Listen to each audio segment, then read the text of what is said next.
pessoal, tudo bem? Aqui é o professor César Diniz, prazer estar aqui com vocês de novo. Vamos para mais um encontro importante, espero que vocês estejam se dedicando aos estudos. Vamos seguir em frente, hoje com o último capítulo da apostila 1, Colégio Força Máxima. Temos aqui a formação dos estados modernos, ok? Vamos lá. O que é exatamente um estado moderno? Essa estrutura ela começa a se formar a partir do século XIV na Europa, né? Quando a gente raciocina assim, em torno do que é exatamente um Estado, né? O Estado você tem que imaginar uma estrutura, né, que vai se constituir, né, a partir de uma centralização do poder, e o exercício do poder ele se dá, né, por uma via burocrática, com aplicação da justiça, né, com uma estrutura econômica de desenvolvimento, numa estrutura física, numa região delimitada, onde a sociedade acaba legitimando o indivíduo, né, ou as pessoas que exercem poder. Isso, na essência, é um Estado.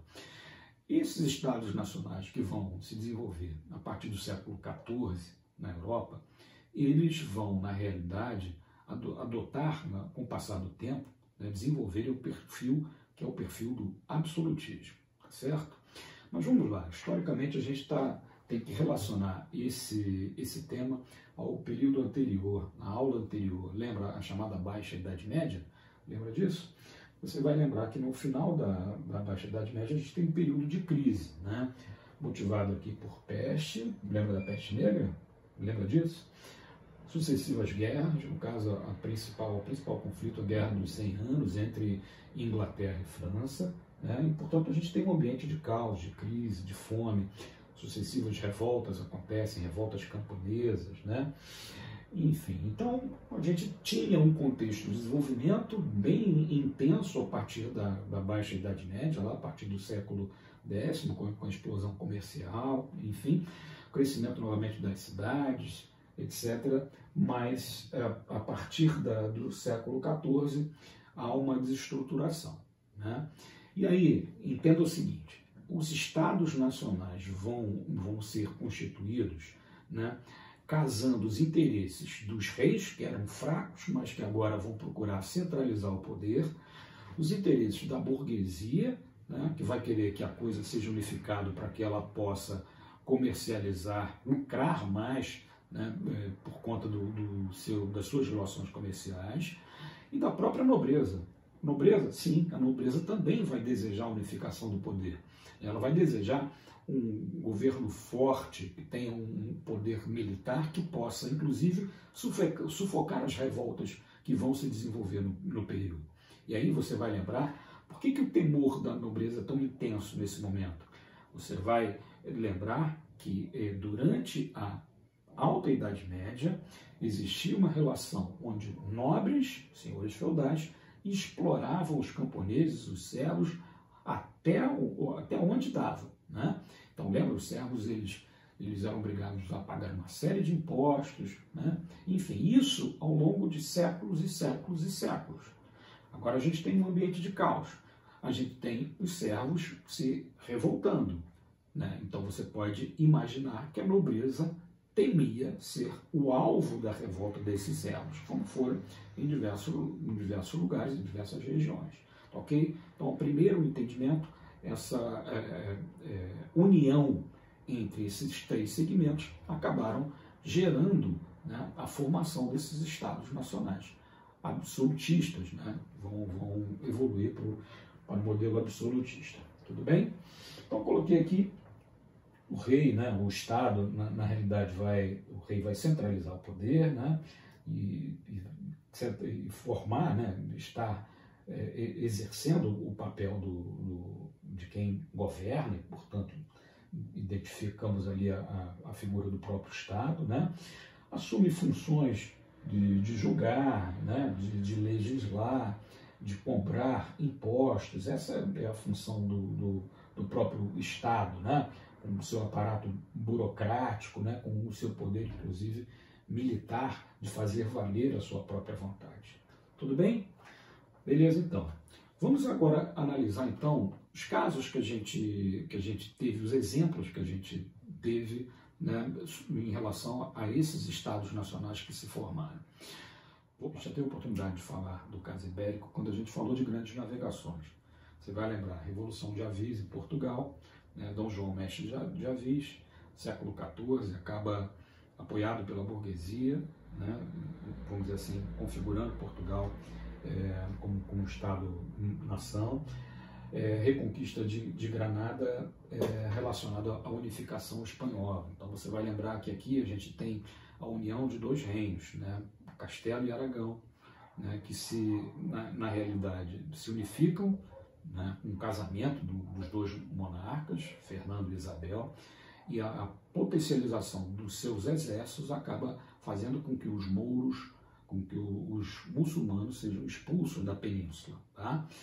Portugal também está dentro dessa estrutura das chamadas guerras de reconquista. Né? Se você pegar o mapa que está situado na página 112 na sua apostila, né, você vai observar que os muçulmanos, durante um bom tempo, eles ocuparam boa parte da Península Ibérica e aos poucos eles foram perdendo terreno, abrindo espaço para que Portugal se configurasse, né, do jeito que acabou se estabelecendo, e a Espanha também. E o marco, dentro das guerras de reconquista, eu coloquei aqui a reconquista de Granada no ano de 1492. Então, assim se estabeleceram os dois reinos. Né? Então, portugueses e espanhóis, caso ibérico. Segundo aspecto aqui, segundo Estado Nacional a se formar, vamos observar aqui o caso inglês. Né?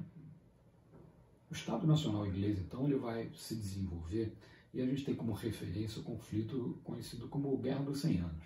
A Inglaterra participa desse conflito com a França, que vai do ano de 1337 a 1453, certo? A Inglaterra perde territórios e logo na sequência acaba se envolvendo numa espécie de guerra civil. Né? Duas famílias de nobres na Inglaterra, na realidade, se envolvem numa disputa pelo poder. Né? Guerra das Duas Rosas, o ano de 1455 a 1485. Né? Então, Henrique IV, que era da dinastia Lancaster, acaba chegando ao trono, né, após a deposição do poder do rei conhecido como Ricardo II, né, que era aliado à família York. Né? Então os York não aceitaram, né, a deposição do rei, e aí abriu-se uma disputa pelo poder, e essa disputa ela só foi, na realidade, sanada quando Henrique VII, Henrique VII, acabou chegando ao poder, né, da dinastia, um indivíduo que vai inaugurar a dinastia Tudor. Isso vai se aliar à família Lancaster e tal, e vai acabar unificando o poder. Tá? Então é absolutista, mas esse absolutismo, vamos dizer assim, esbarrava, né, nas práticas que estavam definidas na assinatura da Carta Magna, no ano de 1215. Os reis, na prática, eles eram absolutistas? Eles tiveram uma boa relação com o parlamento, eles conseguiram se sobrepor ao parlamento em diversos momentos, mas aí temos a coisa da influência econômica, né? da própria boa relação com a burguesia, não é isso? Que queria sempre potenciar os seus lucros e os lucros do próprio reino. E boa parte da casa parlamentar, né, da casa parlamentar inglesa, era constituída, né, a gente vai ver isso mais na frente, por calvinistas, por figuras ligadas aos setores, né, da própria burguesia inglesa. Ok? Então, pessoal, vamos agora abordar o caso da França. Tá?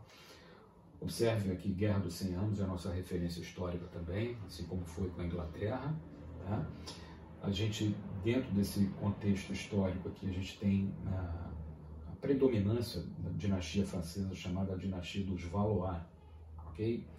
Esses reis acabam centralizando o poder, a França sai vitoriosa desse conflito, mas vamos dizer assim, no decorrer, no curso, no exercício do poder dessa dinastia, várias outras casas de nobres na França né, se opõem ao governo dos Valois, né?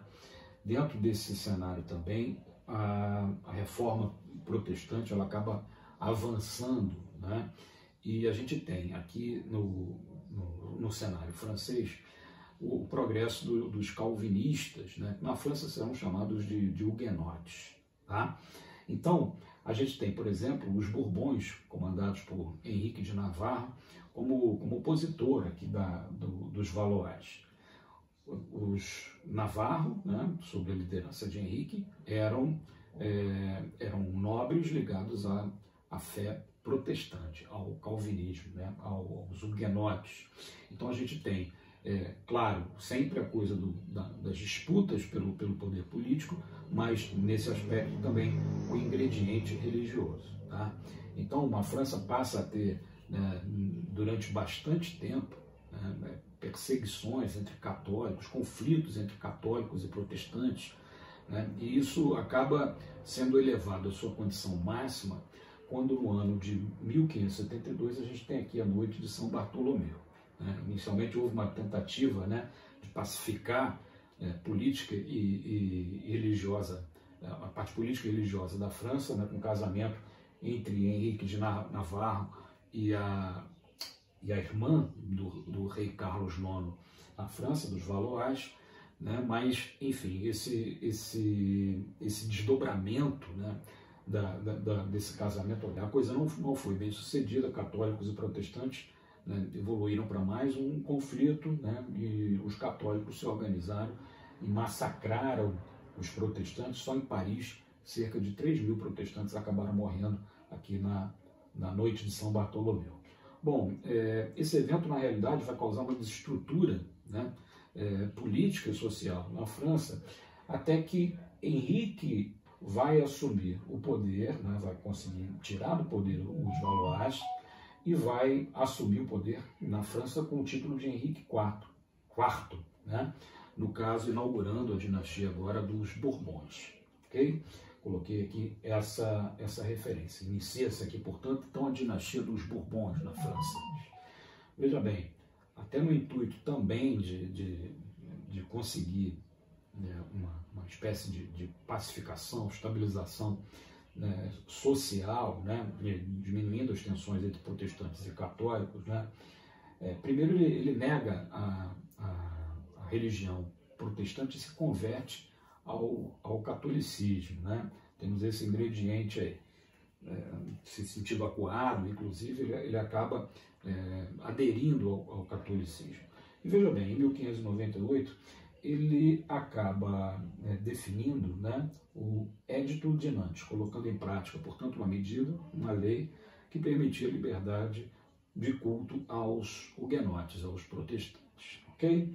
Beleza, seguindo aqui, na sucessão de Henrique IV, a gente tem esse monarca, Luís XIII, né, relevante também no aspecto da configuração territorial francesa, né? A gente está falando de Estado nacional absolutista, né, Estado moderno, a gente tem também que ter aquela noção de uma configuração territorial definida. Então esse rei, né, ele conduz a França, né, na guerra contra o Sacro Império Romano Germânico e adquire vários territórios, né, que vão, né, vamos dizer assim, fazer com que a França, né, cresça ainda mais, né, o seu território. Por fim, aqui a gente tem Luís XIV, né? Luís XIV, o Rei Sol, vamos colocar assim, é a parte máxima, é o auge do absolutismo na França, né? Então ele é um rei que vai governar e, por exemplo, ele não vai vai deixar de convocar os chamados estados gerais. A França era dividida, né, socialmente em estados, né? Vai lembrar lá, primeiro estado, clero, segundo, nobreza, e o terceiro, o povo, né, de uma maneira geral. Esses estados, eventualmente, se reuniam, né, uma espécie de parlamento, e claro, eram provocados a deliberar sobre aspectos importantes, né, trazidos pelos reis, né? Então, um exemplo típico, genuíno, quando a gente fala de absolutismo, é o exemplo mais perfeito daquilo que a Europa pôde produzir quando a gente reflete sobre o exercício do poder, né, o poder concentrado na mão de uma figura só, e essa figura governa, né, colocando à margem, né, todos os outros poderes, todas as outras forças políticas que poderiam estar contribuindo para que a coisa fosse um pouco mais equilibrada. Tá ok? Então, a gente tem aqui, como eu falei, Luís XVI, o ápice. É ele que inclusive, gente, acaba desenvolvendo aquela ideia da construção do maior palácio da Europa, né? Um palácio que vai fazer com que a monarquia francesa, né, seja um exemplo de ostentação, o maior palácio da Europa, o Palácio de Versalhes. Tudo bem? Pessoal, o último tópico agora da nossa aula tem a ver com os teóricos do absolutismo, né? Não está no quadro aqui agora. Você, à medida que você tiver assim, necessidade, à medida que você tem alguma dúvida, né? A gente está falando para a galera do terceiro ano, com certeza vocês já viram isso, mas tendo dúvida, não deixem de anotar esses três personagens, que são personagens importantes, porque vão trazer conceitos diferentes, né? Mas eles, dentro dos seus conceitos, vão, na realidade, procurar, de certa forma, legitimar o exercício do poder monárquico, né? Então, observe, Nicolau Maquiavel, o primeiro deles, né, considerado um dos pais do pensamento político moderno e tal, pensador, filósofo florentino, né? Então, o indivíduo que viveu no momento, né, em que aquilo que seria no futuro a Itália, né, vivia numa situação de constante conflito social, né, em permanente tensão social, era comum os golpes de Estado, né? E ele acabou desenvolvendo uma obra conhecida como O Príncipe. O que Maquiavel, na essência, entendia? Maquiavel, na realidade, ele entendia que a interrupção abrupta, né, de projetos de governo, né, provocava um tipo de instabilidade prejudicial para que, na realidade, boas ideias, né, modelos de desenvolvimento, né, que deveriam levar um tempo maior para serem consolidados, né, isso tudo caísse por terra. Então, Maquiavel, na realidade, ele é crítico às constantes mudanças de governo. Então, ele acaba produzindo, né, na realidade, essa publicação, né, essa obra famosíssima, O Príncipe, onde praticamente ele elenca uma série de reflexões que vão, na realidade, traduzir a seguinte ideia: olha só, não importa de que maneira, o importante é que o rei permaneça no poder de qualquer forma, ok? No curso, no exercício das suas práticas, né, tudo pode ocorrer. O importante é que lá no final o resultado seja a manutenção do poder nas mãos do rei, ok? Do monarca. Então, veja bem, ele defende, por exemplo, a separação do comportamento, da coisa moral do indivíduo, da moral do sujeito, quando ele passa a exercer um cargo, né, como cargo do monarca, de um rei. Então, o rei tem que ser capaz de produzir ações drásticas, duras, né, firmes, muitas vezes, que o indivíduo, que o homem bom, o homem né, na sua conduta rotineira, não seria. Então, esse é um aspecto. Para o sujeito exercer o poder e continuar no poder, ele tem que se desvencilhar do critério da bondade. Assim, o ser bom não é um critério, ser bom não é uma virtude necessariamente para quem quer exercer o poder e permanecer no poder, ok? Então, o sujeito tem que ser frio o suficiente, tem que ser pragmático o suficiente para enxergar, né, o mundo à sua volta e tomar as atitudes que deve tomar, inclusive atitudes drásticas, violentas, né, e etc. O importante é que ele se mantenha no poder. Veja bem, Maquiavel é uma figura extremamente importante, porque as reflexões dele, na realidade, são reflexões que ajudam a quebrar um pouco aquilo que o senso comum tinha como o que deveria ser até aquele momento, né? Quando a gente fala do aspecto político.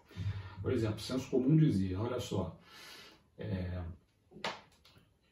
na verdade, o príncipe, para fazer um bom governo, ele tem que se associar aos poderosos. Veja bem, Maquiavel já olha isso por outro ângulo. O príncipe, ele deve se afastar dos poderosos, porque os poderosos podem querer ocupar o lugar dele. Então o príncipe tem que ser maior do que os maiores, certo? Então veja, ele traz uma série, defende, por exemplo, a coisa do Estado laico, a separação da Igreja e do Estado. Ele traz, portanto, algumas ideias que são ideias que, na realidade, se confrontavam com aquilo que acontecia, que seria, vamos dizer assim, o normal dentro do contexto político, do exercício do poder na época em que viveu, né? Século XV, século XVI. Tudo bem? Beleza. Segundo personagem que nos importa nesse momento, né? Jacques Bossuet. Né? Esse personagem é um personagem importante, e veja bem, ele fazia parte da corte de Luís XIV na França, chamado Rei Sol. Não? Ele é um personagem ligado ao catolicismo, né? Esse rei é um rei católico, Luís XIV, e veja bem, ele acabou desenvolvendo a chamada teoria do direito divino dos reis. A teoria do direito divino dos reis dizia, olha, o Estado, né, dele surge, né, e o exercício do poder, né, ele tem que ser considerado à medida em que a gente possa entender que uma determinada família foi escolhida por Deus para ocupar aquele cargo tão importante. Então, ele invoca a coisa do místico, né? Ele traz o componente religioso para dentro do aspecto político, é isso? E diz, né, diz para todo mundo, olha só, Deus escolheu uma determinada família para que essa família exerça o poder. E agora vamos olhar criticamente a coisa, né? Qual o sentido disso prático? Veja bem, para os monarcas, isso é um discurso extraordinário. Isso sendo divulgado é um discurso extraordinário. Você imagina a influência que a igreja tinha naquele momento, né? Você imagina um padre, um bispo ou um sacerdote numa missa, uma missa lotada, imagina esse cenário. Uma missa lotada, um ritual sagrado, né, lotado de gente, e o sacerdote dizendo para o público que uma determinada família, família dos Bourbons, por exemplo, foi escolhida por Deus para governar. Gente, olha só, ninguém vai ousar, né, contestar a autoridade que foi estabelecida, porque ninguém quer ir contra Deus, tá certo? Então, para os monarcas, isso aí assegura, na teoria, assegura, né, uma estabilidade extremamente importante para que eles possam exercer o governo do jeito que desejarem, né? Para a igreja também é importante? Sim, também é importante, e a gente tem que olhar isso de forma crítica também. Boa parte do clero, boa parte das figuras ligadas à igreja, a própria instituição igreja, também era muito bem tratada, quando a gente fala do aspecto financeiro, por exemplo, pelas monarquias europeias, no caso, que a gente está analisando, a monarquia francesa. Então, a teoria do direito divino dos reis, na realidade, ela traz uma comunhão, né, entre igreja e monarquia. Os dois tinham interesse nesse tipo de discurso. Isso beneficiava ambos. Ok? Beleza, nosso terceiro e último teórico do absolutismo, Thomas Hobbes, né? Esse já é o oriundo lá da Grã-Bretanha, né? E é uma figura também de destaque.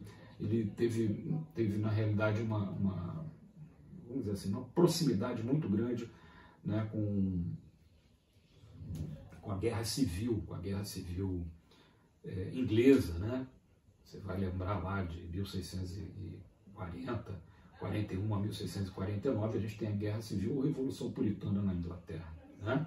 E a gente tem, portanto, lá a guerra do conflito estabelecido entre o parlamento e a monarquia dos Stuarts, né? Veja bem, a gente tem ali um envolvimento político, mas ali também a gente tem a coisa da perseguição aos calvinistas, né? Então a gente tem ali o aspecto religioso. Bom, apenas um parênteses para a gente poder estar evoluindo na reflexão do pensador. Então, o que Hobbes na realidade vai nos trazer, né? Ele, ao contrário de Bossuet, ele não justifica o desenvolvimento do Estado e o exercício do poder pelos monarcas através de uma escolha divina, tá certo? Ele vai desenvolver uma ideia que o Estado ele existe e que os monarcas devem exercer o poder, podemos dizer assim, né? Não por uma escolha divina, mas por uma necessidade dos homens.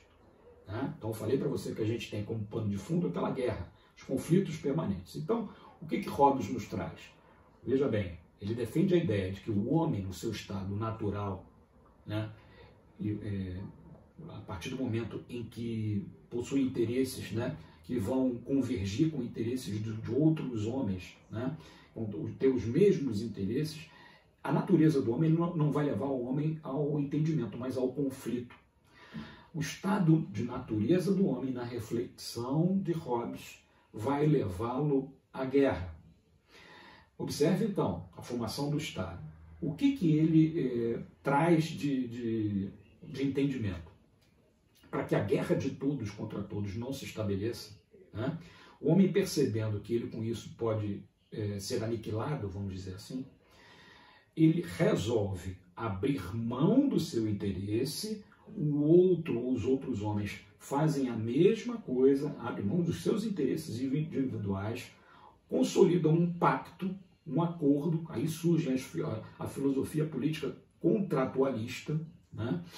Pensamento político contratualista, né? Então, todos abrem mãos dos seus interesses individuais, criam a figura do Estado, entregam os seus interesses individuais para que esse ente, né, imparcial possa administrar os interesses de todo mundo, né, visando o bem comum. Tá? Então, e quem deve exercer esse tipo de poder? Quem está apto para justamente receber uma atribuição tão complexa como essa, né, administrar os interesses de todo mundo? Esse indivíduo é o monarca, é o rei, né? E é essa reflexão de Thomas Hobbes. Tá bom? Galera, espero ter ajudado de novo. Não deixe de olhar, ver a aula, rever, observar os principais pontos e fazer principalmente, né, a partir daqui, né, os exercícios do último capítulo, capítulo 5 da nossa apostila. Tá bom? Fiquem com Deus, daqui a pouco eu estou subindo com outro vídeo aí para vocês. Beijão!